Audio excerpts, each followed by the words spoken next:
Well, I was groomed since as early as I can remember to perform sexual acts for mostly men, but sometimes women. And it happened for 20 years. I didn't really get out of that life until after I was married and had my first son. My first memory of being specifically trafficked was 4, and it was involved a hotel room, and my mom drove me there, and I went and knocked on the door. She told me which door to knock on, and I knew exactly what to do. And she didn't tell me even on the car ride really what to do. I just knew what was expected of me and what to do. Came out and handed my mom an envelope that I'm sure had money in it, and she closed it up in her magazine, and we drove home. And that started my normal as far as I can remember. And as long as I was a part of that family, that was my normal. Before we get started today, I would be remiss if I did not thank our partners over at Proper Creative. Proper Creative is a production-on-demand company, and they monetize e-commerce platforms. They have a marketing powerhouse team from graphic designers, web development, photographers, videographers, market analysis, digital marketing strategists, and of course, social media experts. They help companies from development of content and products to the execution of digital strategies for e-commerce. They provide both full service and a la carte services for businesses that sell direct to the consumers. For me today, I am wearing a Proper Creative branded shirt. This is the Level Up Podcast shirt. You can get it. And this is something that we send to all of our guests that come on our show. Our partners send them a gift package, and it's brought to you by Proper Creative. Thank you so much. You can follow them on social media, Instagram primarily, at PROPR Creative. Again, they're an LA-based company, so they do things a little bit cooler than most. They spell proper, PROPR Creative. Follow them on social media, Instagram, and give a shout out. Thank you so much, again, to our brand partners, Proper Creative.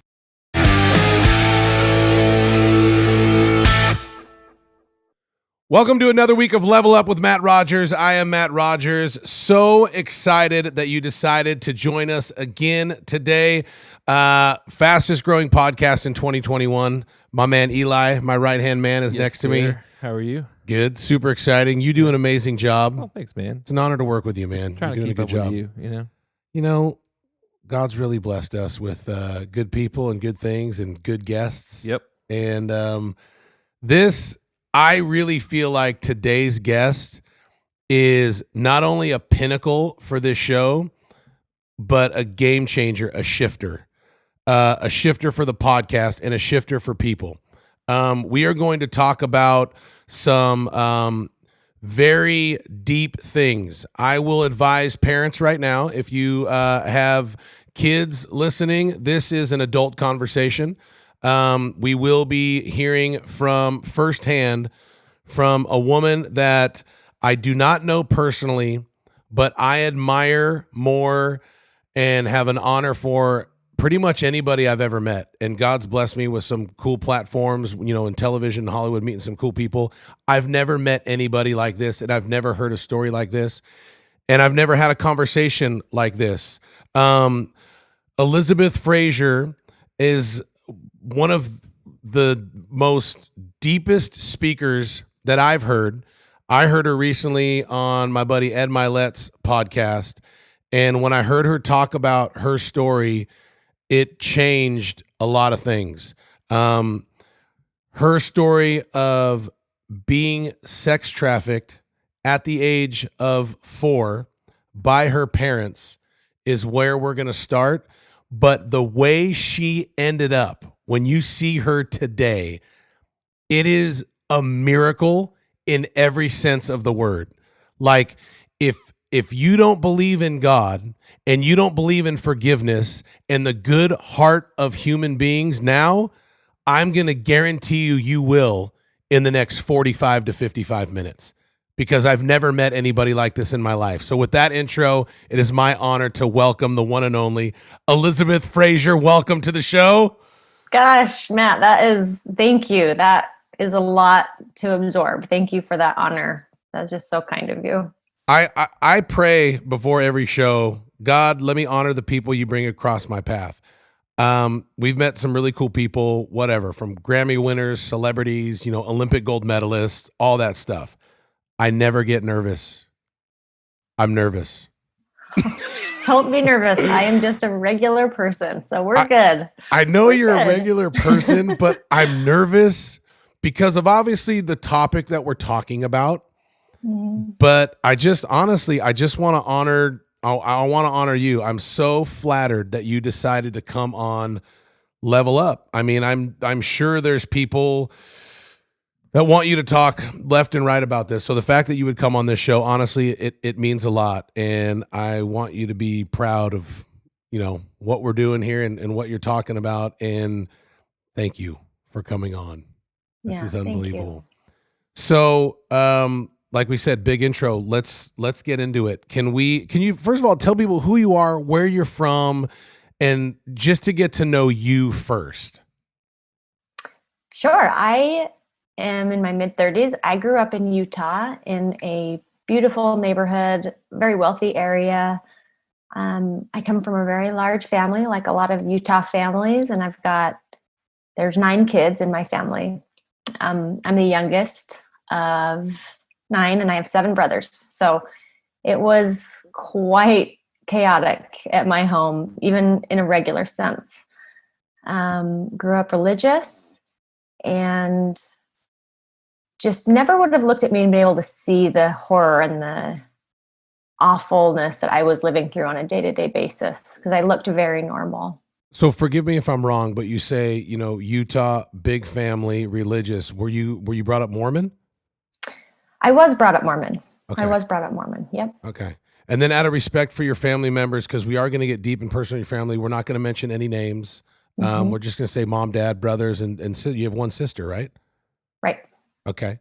So brought up from the outside looking in, you said people would never know the horror. What does that mean? What was the horror? Well, I was groomed since as early as I can remember to perform sexual acts for mostly men, but sometimes women. And it happened for 20 years. I didn't really get out of that life until after I was married and had my first son. And so growing up in that life, I didn't even realize how awful it was because I thought I was special and I thought I was trained for a purpose. And I did feel special for a long time. But as I started to experience more life on my own and started to have conversations with friends or with parents or teachers or things, I started realizing that my life wasn't as beautiful as I thought it was for so many years. The reason I wanted to talk about this is I live in Middle Tennessee, Williamson County. I think it's not that my wife and I are wealthy because we're not, but we live in I think the 9th wealthiest county in America. Outside looking in, everything looks perfect. I found out after I moved here that 10 miles from my house is one of the top sex trafficking hubs in America. I didn't know that really existed in America. I wouldn't, watch movies and stuff when I grew up, but I thought that was overseas. And it wasn't until like the last, really 4 or 5 years where people started talking about sex trafficking, especially in America. So to hear you say that, I mean, 5 years ago, we would have never thought that, but now it's so out. So what was that like? Can you take us back to the beginning? Like you said, you were groomed for it. What does that mean? How old were you? My first memory of being specifically trafficked was 4, and it was involved a hotel room, and my mom drove me there, and I went and knocked on the door. She told me which door to knock on, and I knew exactly what to do. And she didn't tell me even on the car ride really what to do. I just knew what was expected of me and what to do. So I just am sure that I was groomed previously before that, or I wouldn't have known. No child comes up with that on their own and knows and does things in a sexual manner like that unless they have trauma or have been trained or have, a specific purpose by the people raising them. So for me, I just knew what to do at 4 years old, and I went in and did it, and it didn't scare me. Came out and handed my mom an envelope that I'm sure had money in it, and she closed it up in her magazine, and we drove home. And that started my normal. as far as I can remember, and as long as I was a part of that family, that was my normal. Do you do you remember like talking to your mom on the way home No, after that? mm-mm. It was a quiet car ride. She didn't ask me any questions. I didn't really tell her anything. We just drove home. I think we probably listened to music and just made it very normal. Was she kind to you? Was there abuse in the house? Um, she was mostly kind, but there was abuse in the house. Especially if I didn't perform well, or if I started resisting going or complaining about going or things like that, then there was more abuse in the home. But overall, I got treated pretty well as long as I was keeping up with their demand of what they expected of me. I had a car. My parents bought me a car. I, had a lot of freedoms. So I'm just gonna be honest with you. This is why I was nervous because I have all these emotions inside of me right now. Then and I want to I want to ask you a ton of questions, and I want to be appropriate. But when you're that age at 4, how how often did that happen? Was it a weekly thing? Was it a monthly thing? Was it like, hey, this is what we do every Tuesday and Thursday? And like what does that look like? It really depended on the time of year. When school started, it wasn't as often. Um, but in the summertime, it was more often. It was definitely every weekend. And as I got older, sometimes it was more of a revolving door where I was just in one spot and there were multiple people that would come to my room or things like that. So it really just depended on what was going on in my life on a regular outside perspective. It just I mean, it breaks my heart. Does it bother you if I cry or get emotional? Because I have a 5-year-old daughter. Yeah. Yeah, it hits close to home, and I've got a daughter as well, and it's hard to look at your children and imagine ever being able to put them through anything like that. I don't understand it. I don't have answers as far as the whys because I could never do that to my children. Right. Um, so I mean, every weekend, I mean, you even said into when you're driving. So from 4 years old to 16 years old, we're talking about 12 years, 52 weekends in a year, 52 times 12. I mean, we're talking about into the thousands of times that you Mhm. did this. Mhm. Did you ever get scared? Ever feel threatened, or was it normal? Because you said you were groomed to feel special. What does that mean? What does that look like? Who told you that that was special? Because obviously, you as a person, as a destiny, as a God given child, of course, you are special. But to Mhm. pervert and manipulate that being special, who put that in the minds of your family and you? My parents did. I remember them sitting me down and saying, your friends aren't as special as you, so you can't tell them that you're doing this because if you do, they'll feel bad that they're not as special as you, and then they won't want to be your friend.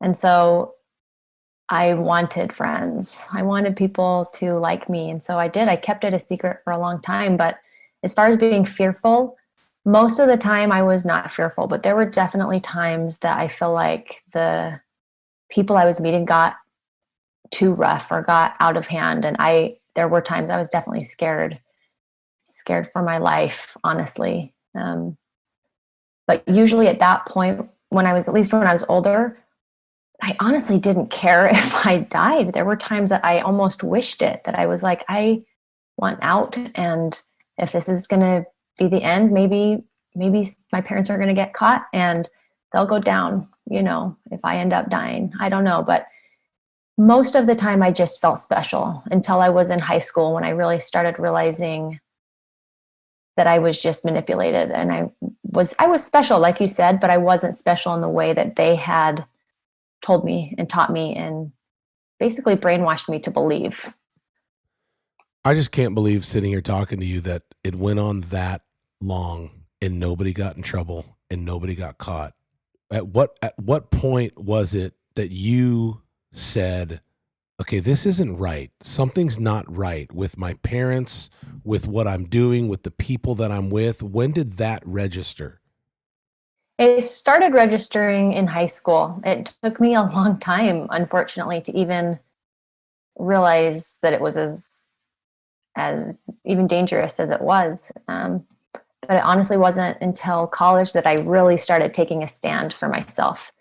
In high school, I had a friend pass away in a car accident, and that was kind of the beginning where I realized I didn't know how to cope with anything.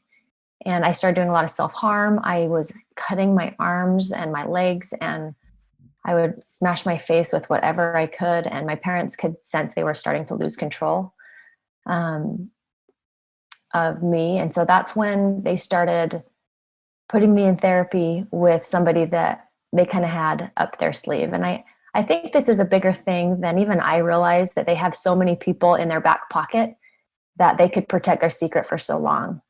Um, so I think between me starting to unravel and them putting me in therapy and them kind of coming out to people saying, yeah, she's really struggling. If you hear anything, please tell us so that we can help her, you know? And so I had to be very careful who I shared anything with, because it would always get back to my parents. Because if a youth is struggling, you often go to the parents and say, hey, I'm worried about your child for X, Y, and Z, you know? So if that happened, I was in a lot scarier place. So I didn't want anybody to know. I didn't want anybody to find out or question or anything. So I had to really start hiding how I coped with drinking and with some drugs and things like that. But I just didn't want to get caught, because I knew my life would be worse if it did. Worse, why? Because they by your parents, would they, hit you? Would they abuse you? Would they punish you? Yeah, they wouldn't. When they wouldn't let me leave the house, and I would get more and more jobs, because obviously I could handle more if I was able to go out and be talking and things, and I was able to handle more than they were giving me. So I didn't want to be a prisoner in my own home. I wanted the little bit of freedom that I had to be able to go out for a drive or go do things, and that was taken away quickly if I was saying anything, even that I was depressed or even that I was sad or anything that might alert somebody to look at my parents. I was in big trouble with them. So I had to be very careful. I've heard you speak a couple times. I haven't heard anybody ask this. And forgive me if I'm out of line. Just tell me you don't want to answer it. But did you ever have to worry about pregnancy or anything like that, or did you deal with that? No, I did. My parents had some morning after pills that I remember taking, a decent amount. Always condoms were involved, and you know, it it it was always something I was scared of once I realized Right. how you become pregnant. But my parents were pretty careful with things like that. So when you look back to when, you're 7, 8, 9 years old, your neighbors, the girls you would hang out with in your neighborhood, were they in on it too? Like, did your parents specifically say, okay, well, you could only play at the third house on the left, but don't talk to the second house on the left? Or did no one know? No, no one knew. There were times that I would be at specific, I don't even know what to call them. So an event, I don't know, Mhm. where there would be multiple girls, and I never Multiple recognized girls any that of were doing them. the same thing, or multiple girls, just Yes, normal that were girls? yes, doing the same thing that I was, and men would come kind of pick us up, pick us out, and I didn't recognize any of them from my friend group or school or anything, but I did start to recognize them from that. But as far as friends go, my parents were very open with letting me be friends with whoever I wanted to, because I think they believed very strongly that they had a handle on me, and they did for a long time, where I wasn't going to talk to anybody. I didn't want to hurt anybody's feelings when I was really little, and then I didn't want to get hurt myself by saying things, so they did have a very good handle on me as a child. You're the baby of 9, 7 brothers, 1 sister. Hmm. Did you talk about it with your siblings at all? No, I had my we're very divided as siblings, and half of them say that the rest of us are crazy and that we're all mentally ill, and then there's half of us that stand together and say, yes, this happened, and these were my experiences in in my Elizabeth, in my story. So it's very divided in who is standing up against this and who is not. But we never talked about it. Even with my parents, it wasn't ever really talked about unless there was an issue, and then it was talked about. Did everyone have this experience, or was it just the two girls, or was it just you? My sister wasn't even trafficked. She has her own story, and I don't want to share her story, but she does have her own story. I did have a brother that was in charge of going with me places and would wait for me, and he'd handle the money as I got a little older and make sure I was at appointments. And he was told that he was protecting me, that you need to go because we need to make sure that she's safe. He didn't even really register what was going on in those doors before. So, I mean, each one of my siblings has their own story of how they know that this is true and this is real. But I'm very careful not to share their story because a lot of them aren't ready to be super public about it because it's scary for them. My parents are pretty dangerous people, and it's scary for me to do things like this. But I have learned that I feel safer when I do it, because if anything were to happen to me or my children, there's enough people that are aware that they would know where to look, where to start. But a lot of my siblings are still pretty scared to be more open about it. Do you ever worry about your family and you coming out talking the way that you're talking, that they can come after you or they can hurt you? Yeah. Every day I'm scared of that, every single day. Do they know like where you're at and all that stuff? Do they know you're talking or no? I'm sure that they do. I've had enough people from my past reach out on social media and things. We've had some little threats to us and to people, to bigger organizations that I've worked with. So I know they're aware, but that's the thing I've learned, is that I think they're scared, and they should be, because they've done these horrific, awful things, and they can't stop me from talking anymore. And they want to, and they're trying, but the biggest thing for them is that I just stop talking, and I can't do that anymore. If there's somebody out there that hears my story and can be more safe and come forward with what their abuse is or things like that, then I can't just sit back and be quiet anymore. I just can't do it. That's the one thing I was wondering when I first heard you speak, like, okay, well, where are her parents now? What are they doing? Because the first thing you think, like, oh, well, this is going to end up with the parents getting in trouble, going to jail and all that. But that's not the truth. Parents are still living their normal life. Are there grandkids involved that can potentially be going through the same thing you are? Like, do you think your parents are still actively running this business, or do you think it's a thing of the past and they're not doing it anymore? I don't know that for sure. I do know that since I've been so open about it, they have had to be either stopping or a lot more careful about what they're doing. I have written letters to every single one of my siblings and anybody that may be able to give them access to children that I can think of, to warn them. I did that years ago. I think that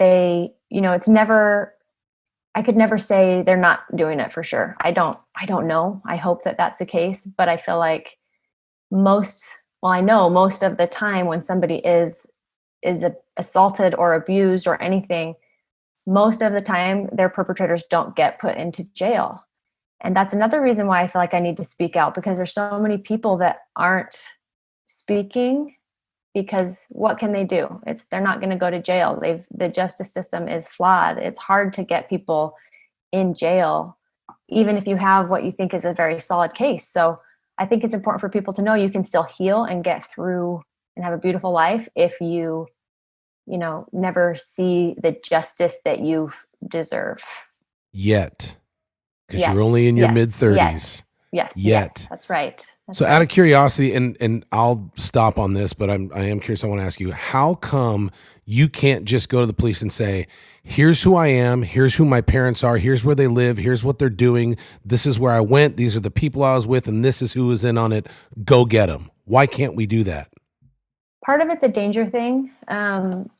Danger for me, danger for others that they might be hurting. Another part is having, I know you need to have specific proof of things to have happen. And I have learned the steps that you need to take in order for that to happen. And I'm very hopeful that, down the road, that is something that may happen, may or may not happen. But I think they have so many people in their pocket that I have actually talked to police, um, and they're just able to cover up things so well, and they have so much money that I don't have so much money. They could hire the best attorney in the world, partly because of all the money I got for them, and I wouldn't have the funds to be able to get a good attorney and really fight this. And so I can't. Do you want to, like, if someone's out there that has money that wants to partner with you and do this with you, do you want to do that? Or because there, I mean, people need to understand this.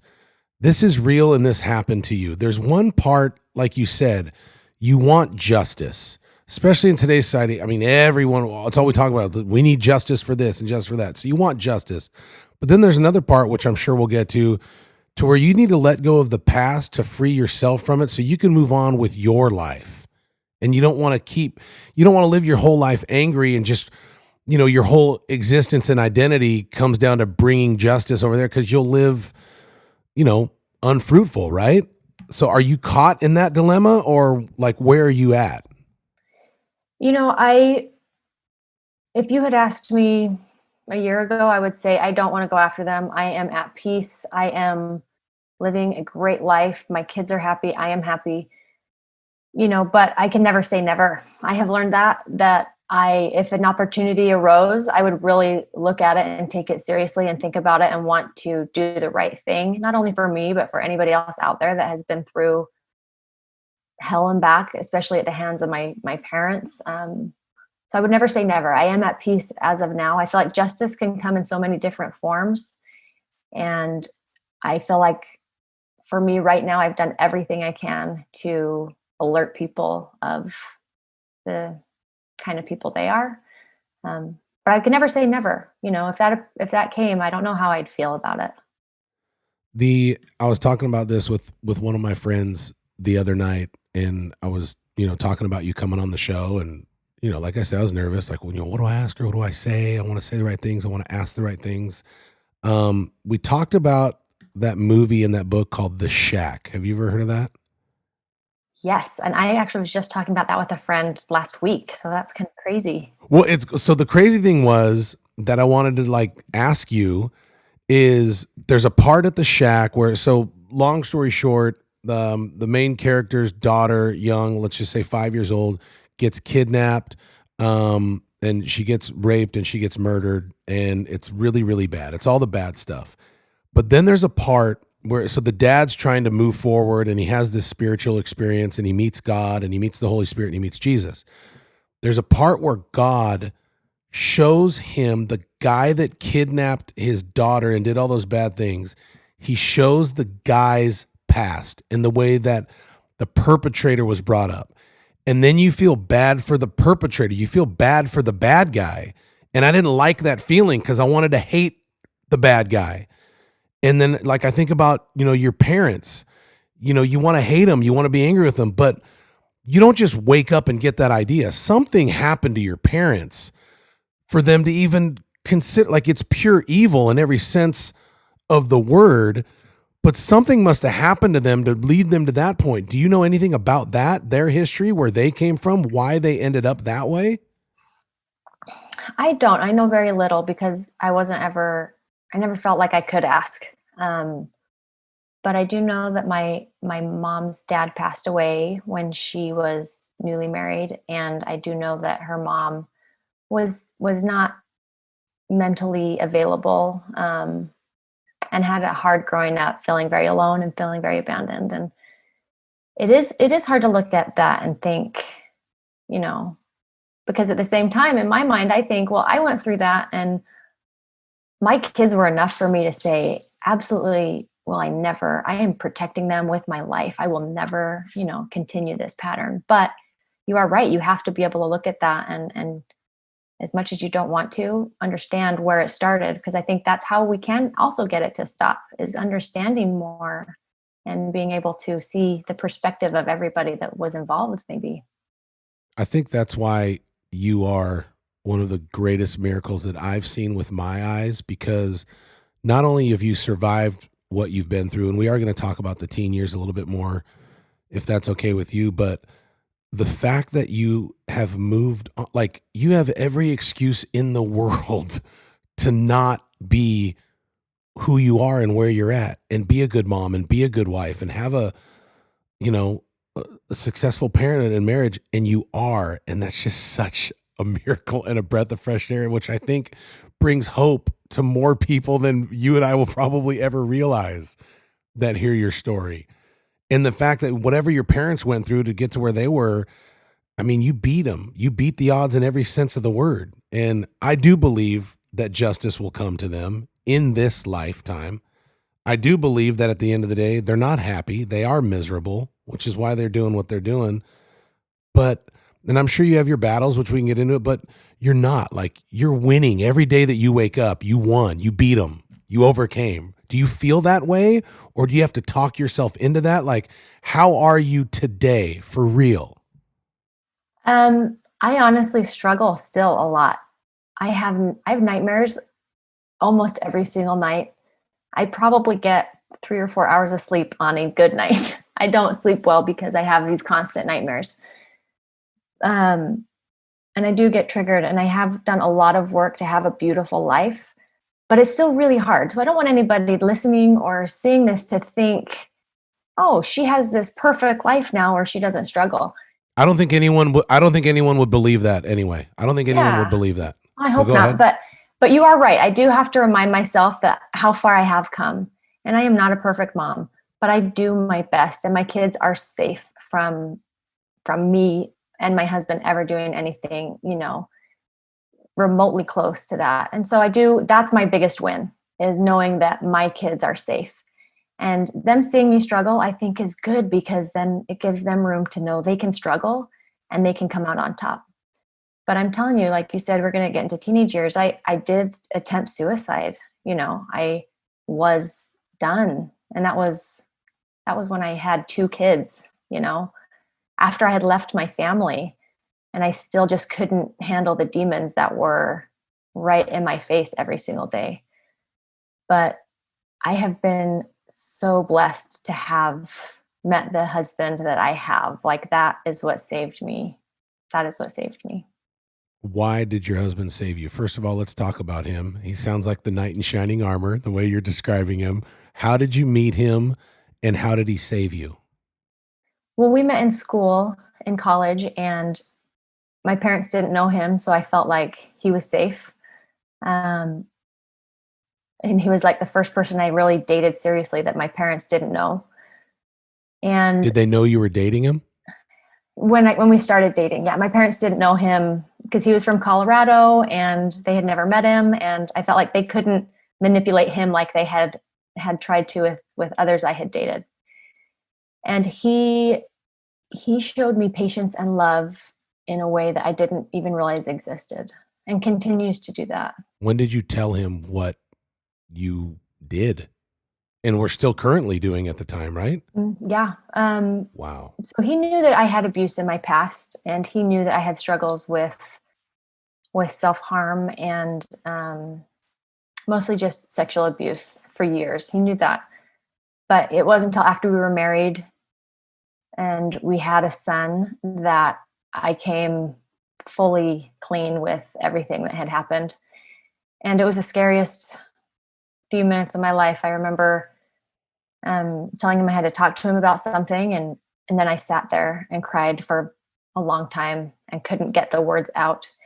And he just sat there looking at me with fear and anger, just that he saw, not angry at me, but anger in seeing me hurt, and trying to understand why. And he started asking me some questions, and he probably asked just a couple questions. He said, "Is the abuse still happening?" And I was just crying, and I just nodded my head, Oh and my and we God. sat another couple minutes, and then he said, "Is it your family?" And I nodded. I don't know if I could have said the words on my own, but obviously he could sense enough and noticed enough that he was able to put the dots together for me. And I thought he was going to leave. I wouldn't have blamed him if he had. And he just stuck with me, and we moved out of state and just really started to heal. Was that the moment that you said, "I'm done"? Like, I'm walking away. Did he? So when you say he saved you, he saved you by helping you walk away and get out of the.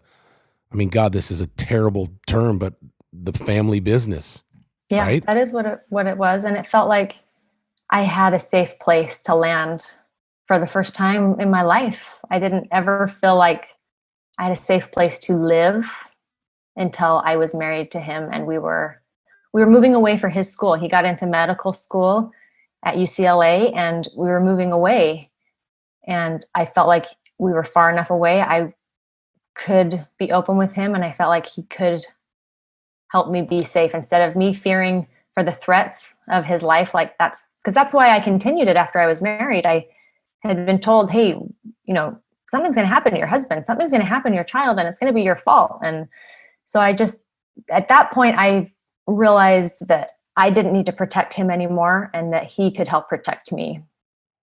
So walk me through that. You have a wedding. Is it a courthouse wedding with just you and him, or is it the wedding and we catch the bouquet and the families are there? It's It's a big that? wedding. Yep, it was a big wedding. We dated, so we met in March and we were married in July. So we met from married about 4.5 months. It was really fast. And parents, brother, sister went to the wedding? Yeah, everybody. It was a big wedding.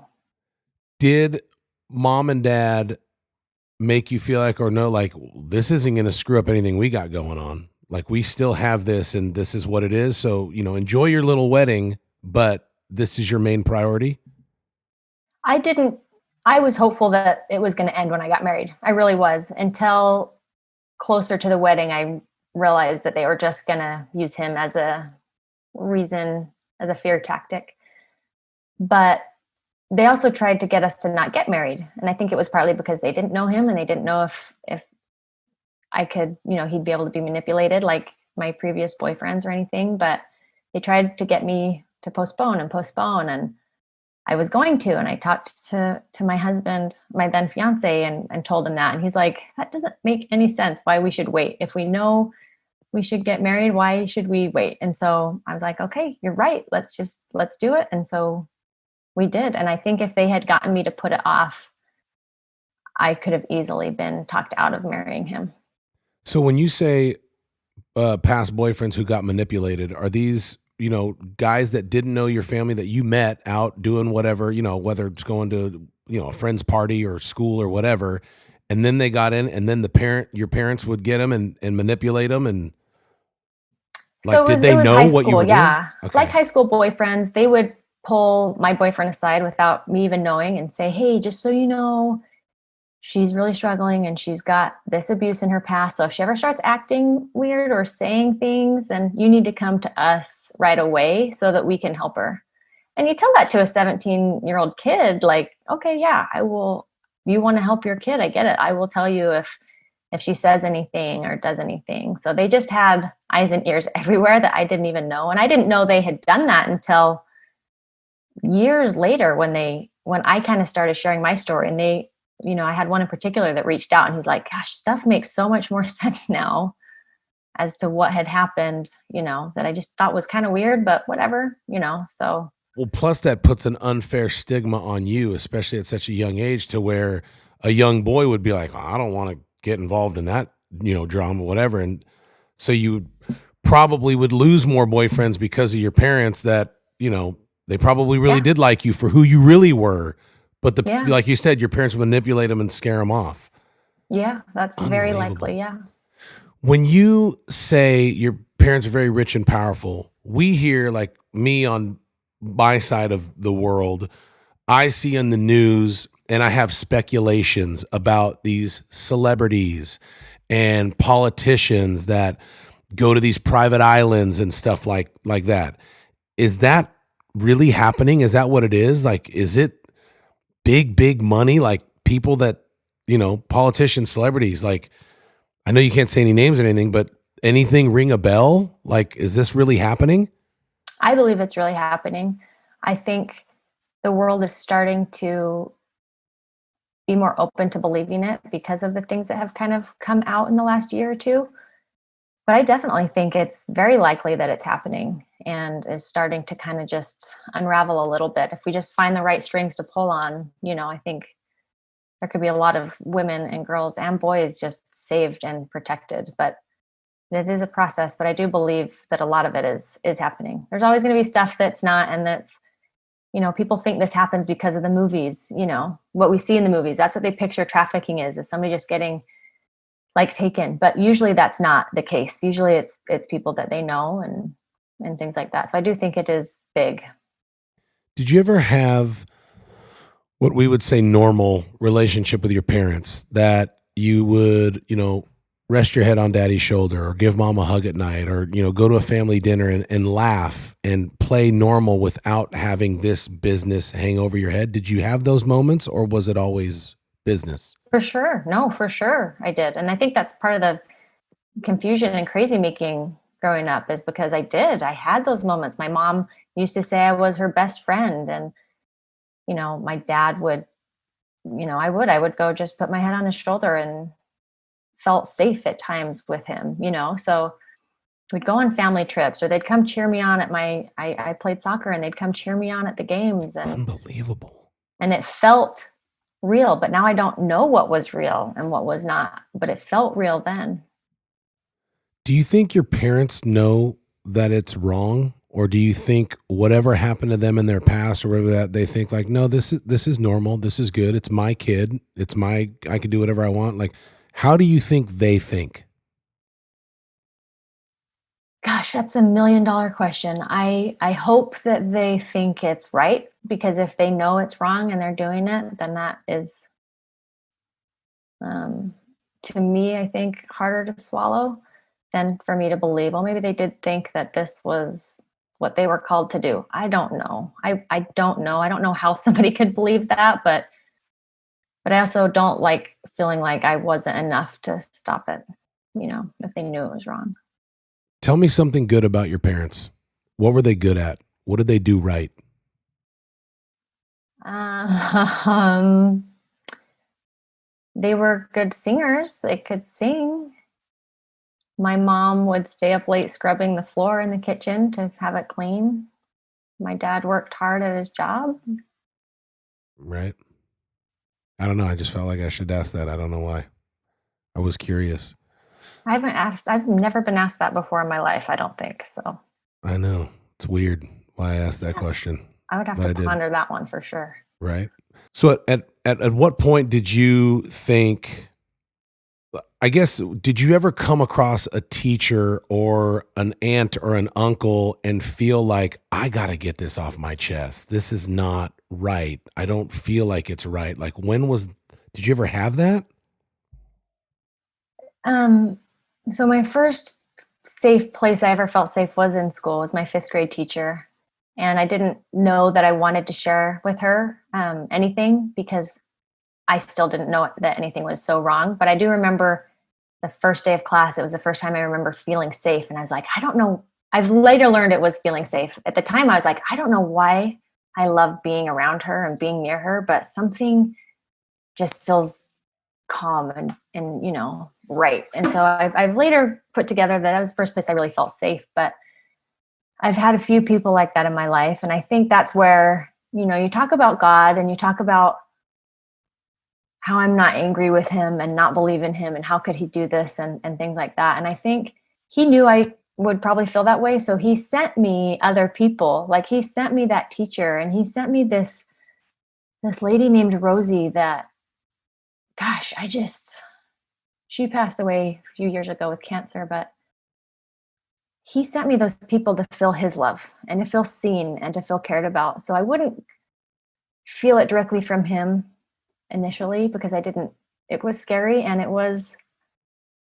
um, I did feel that way of, how could you let this happen to me? But he sent me other people to make me feel safe and to make me feel loved. And I had a college professor. It was the first time I really shared a little piece of what was going on. Well, not the first time, but the bigger piece of what was going on. And she would walk me from her classroom to my next class, because I just didn't feel safe, up at school. So there were times and little people here and there that really stepped up and gave me a safe place. How did they step up? Because as an outsider listening to you, if I was your teacher and you told me that, I can't imagine not picking you up, holding you, crying for a really long time, and saying, I'm going to help you get out. How come that never happened? Because it's a scary thing. And most people growing up knew my parents, and they are very good at what they do. Very good at what they do. My mom would come in and help in the classroom. Um, so I think they wouldn't want to get involved. And unfortunately, there's a lot of people that don't want to get involved. And I've lost friendships because it's too much. And I've had lots of therapists be like, I can't help you. That's like way too much past, my training. But I don't know, because I am a very similar way. I need to feel loved. I still need somebody to come in and scoop me up and give me this healing hug. And that's happened a few times in my life, but that's what I miss and need the most still, is feeling like somebody other than my husband, can unconditionally love me for no reason, but then just to love me. Because I long for a mom that would do that. I longed for somebody to come help me with my kids when I had new babies, or be proud of my son for, doing well in school or doing well at sports, or my daughter for dancing, or whatever it is that they decide to do with their lives. And I won't have that. I will never have that. And that is what hurts the most still to this day, is knowing that I will never have somebody love me like my mom should have. I really do believe, like the way God brought those people across your paths, I believe He's going to bring those people across your paths. Me personally, I lost my mom, who was my biggest source of encouragement my entire life. I lost her in 2004 to cancer. And I prayed for a long time. What died with her was that what you're talking about. And I said, I'll never feel that again. And in the last year, God has brought, see, you can't talk about stuff and not cry. I know, you can't. God brought these people across my path that live in South Georgia, that I feel that for the first time. I haven't felt it in 14, 15 years. And I'm 42, and it happened, and it's here. So I really, really do believe that God will bring that across your path. And hey, I'll keep looking for it then. and I mean, you can't not listen to you and not fall in love with you in the heart that you are. Like, you can't. I feel like I can't believe that you're on this show, because it's such a blessing, and B, that you're not on every major news outlet yet, because I believe that's about to happen for you. I really do. Like, I believe Elizabeth Frazier, if you want it to be, is going to be a household name very, very quickly in the next 24 months, if you wanted it to be. Thank you. I am getting ready for that. I feel like there's a time when God's in charge of the timing, and things have happened as they're supposed to.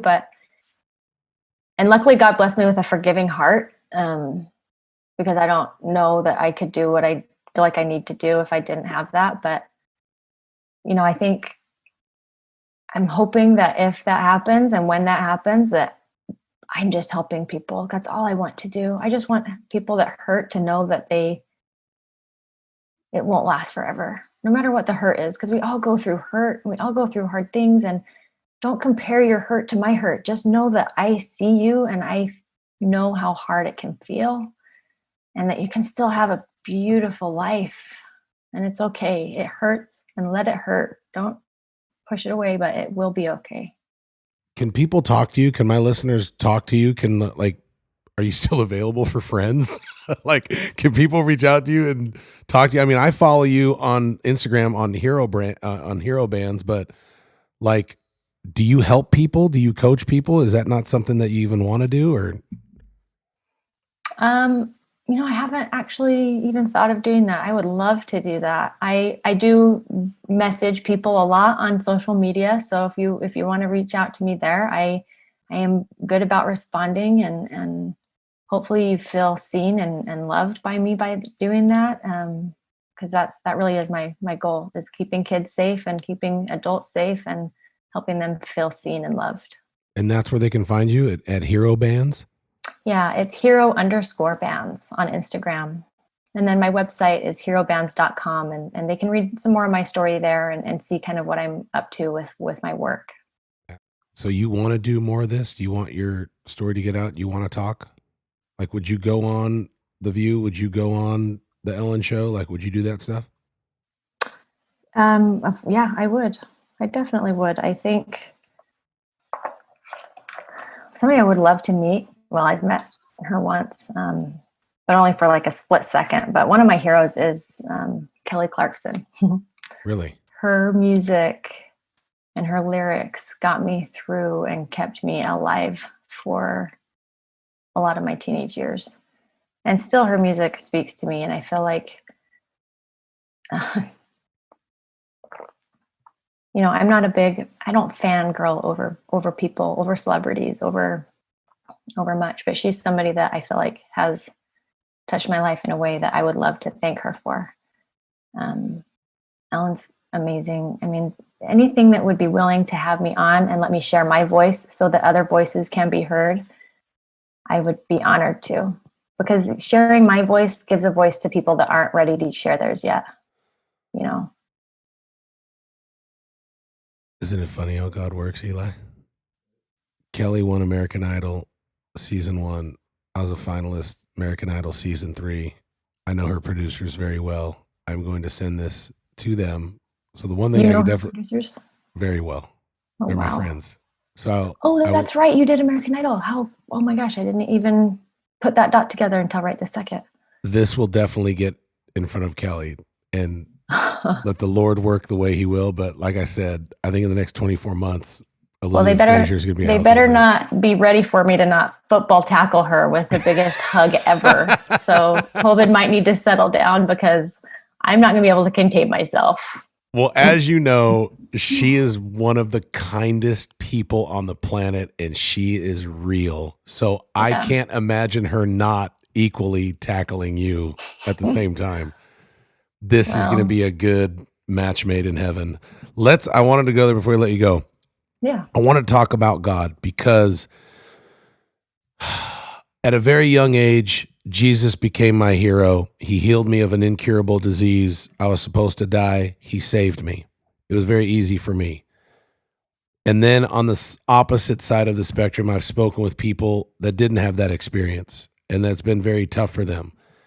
But yet they still follow the same God I do. And I always like to ask, how? How can you believe in a God? How can you trust in a God when you've been through every sense of the word hell throughout your life? How did you find God? And a lot of times they do that under the blanket of religion and under the blanket of God. So you can't really have a relationship with someone that you can't really trust, right? So I'm super curious about that. Like, how does that happen for you? How do you have a relationship with God?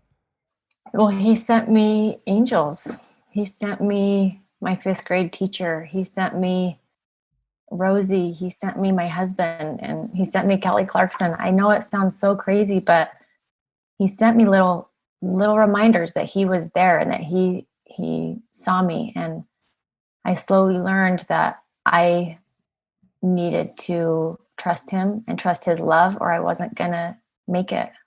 I I had to see his hand in it so that I can help and reach more people. If I'm not giving him the credit, then I don't feel like I'm living my true self, my true authentic self. And it took years. I didn't see his hand in any of it for years and years and years. But now I can't not see it. I can't not see it. Did you grow up as all this stuff was happening? Did you go to church on Sundays? Every week. Every week. Yeah. How do you, I don't even know how to ask this. How do you go to church? How do you trust God? How do you believe what you're going to every Sunday when on Friday night it happened and Saturday night it happened, and then you go to church on Sunday and you know the same thing's gonna happen next week? How do you develop a relationship with God? How do you trust that? Well, I didn't for a long time, first of all. And I had to find God in my own way. And I don't follow it in maybe as structured as a way as I grew up. But I also, growing up, didn't understand how wrong it was, like I said. And I don't think I saw the contrast because I did feel like it was so normal. I really did. And for so many years. So I didn't have that big contrast until I was older and really wondered and thought. So I think it was easier for me as a child because I didn't realize how bad it was that I was doing. Was what was going on with you, was that tied into religion as well, or was it strictly business? Like, did the church know about it as well? Like, because your parents were very good manipulators of people. Mm-hmm. Was that all tied together? I don't think the church knew about it. I think they did some things. I don't like the way they handled certain things when stuff started coming up and things like that. But do I think that they were in on it? No, I don't think they were in on it. They would just kind of, when things started coming out, they would push it under the rug because of who your parents were, probably. Yeah. Yeah. So the end result, the upshot, here we are now.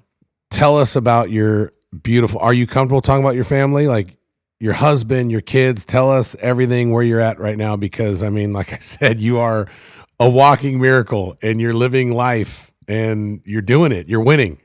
Winning. We live in California now. I love it. I feel like I need the sunshine and the beach. It just feels so healing to me.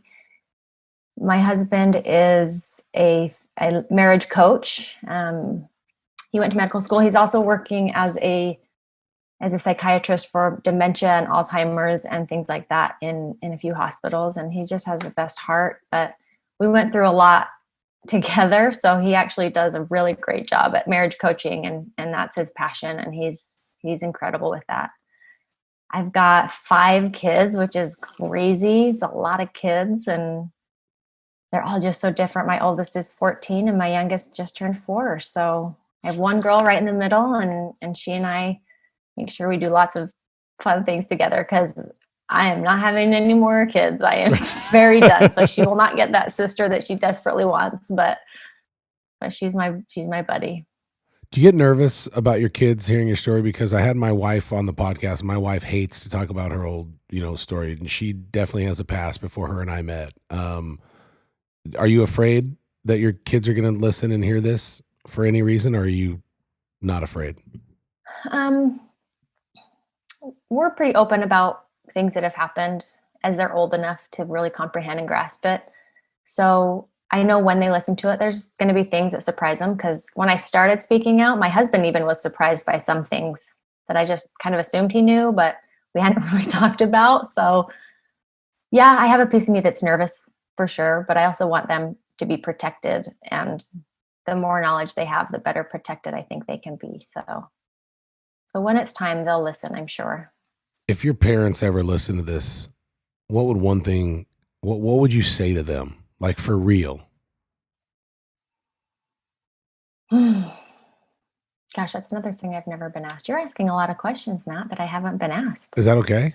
Yeah, no, it's just interesting because so many people have such a different take on what to ask and where to go. And I think every interview is a little bit different. So here's why. It's because I know that God's real. I know that I'm sorry if you believe differently, but then I won't say I know. I believe God's real. I believe he has an incredible destiny for you, and I believe that there's over 7.5 billion people on the planet, and none of them have your fingerprints. You were destined and created by God. We also have free will, and we screw that up a lot. I think your parents screwed that up, and I think that that was not the childhood that God designed, but he had such a calling on your life that through the depression, through the attempted suicide, through the abuse, he still kept calling you out and raising you up, and he brought you through hell. And the latter part of your life is going to help so many people, and I believe you're going to be blessed beyond measure. The flip side of that is I believe your parents are absolutely not happy, let's just say, and they probably have some regrets. And I think that God's calling them too. I mean, he died for them just as much as he died for you and me. And if they ever got the chance to listen, I would want them to hear the truth. I would want them to hear what you really have to say. And I would want them to listen. So if they were listening and they actually heard you, what would you say?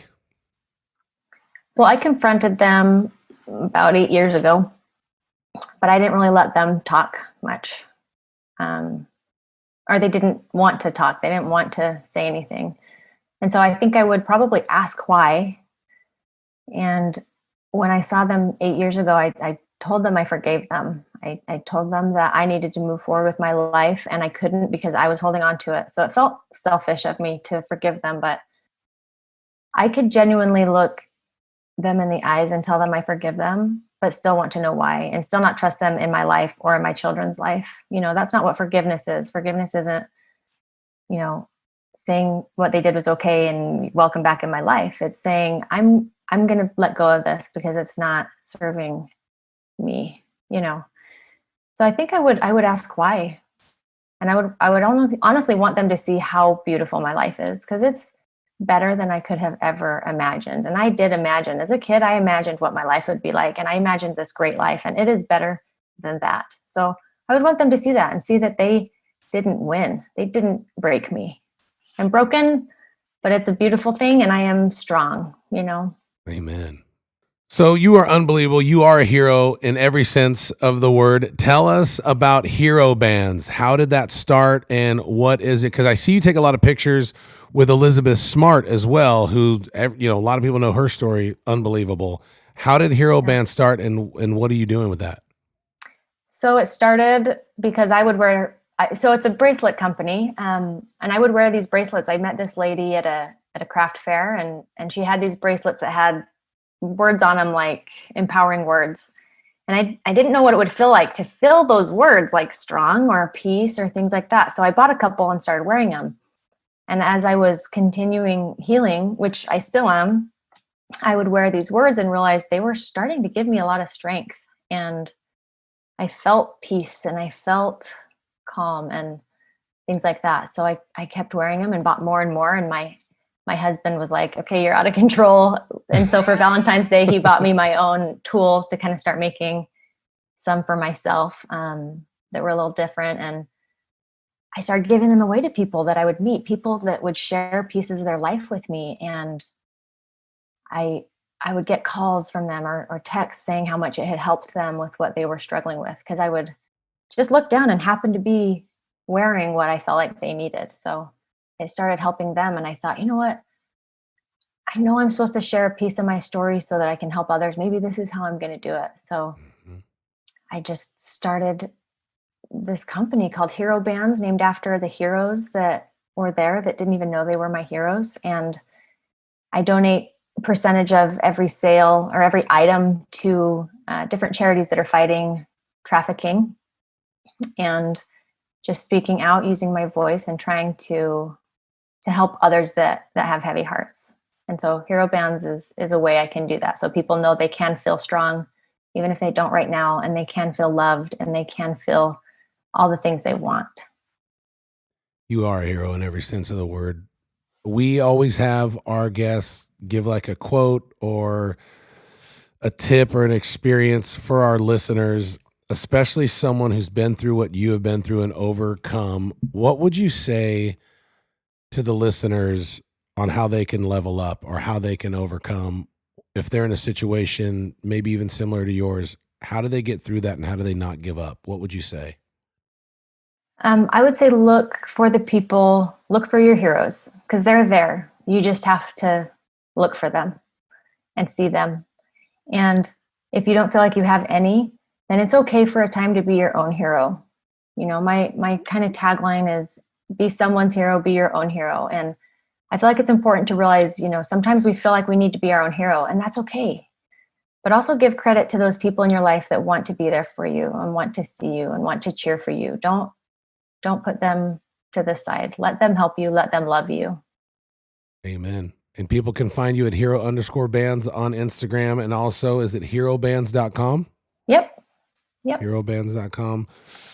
Elizabeth Frazier. Oh my gosh. You are such a breath of fresh air. Eli, thank you, Matt. Do you love her as much as I do? Dude, that was powerful. That was so powerful. You are unbelievable. Thank you so much for coming on. Thank you to our listeners who continue to come every week. Please reach out to Elizabeth. Unbelievable. If this episode can help somebody, please like it, subscribe, and share. Share this with somebody. This is powerful, man. And I love you guys. I love our listeners. And thank you again so much, Elizabeth, for coming on. Thank you. This has been another week of Level Up.